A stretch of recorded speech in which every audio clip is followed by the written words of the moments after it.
So the first light we're going to be using on this project is kind of our standard, our up and accent light. This is the one that if you take advantage of the Try It Before You Buy It offer, we'll actually send you one of these at a discounted rate that you can actually go and play with and see how it's going to look like on your property just by hooking a simple 9-volt battery up to the terminals. But where we're going to use it here is really highlighting some of the architectural features of the front of this home.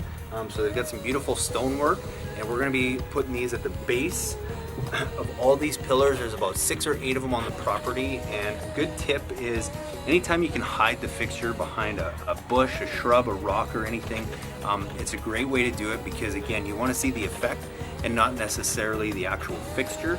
So we're going to place this just behind the plant.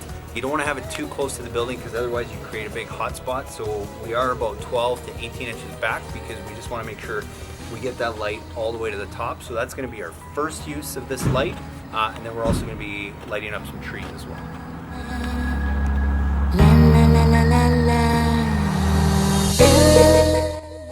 So the next use of our uplight is going to be the traditional style where we're using it to accent a tree.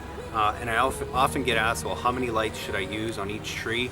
And it really depends on the size of the tree and what you're looking for. But on any smaller tree, usually one light is going to be enough. But I always tell people, make sure you leave lots of extra wire at the base, because if you want to add more lights down the road, you can do that. And as that tree grows, you're probably going to want to do that. But this is a bigger tree. We've got a multi-branch tree here with a couple big stems. So we're going to use 2 lights. We're going to use one on this side and one on the other side.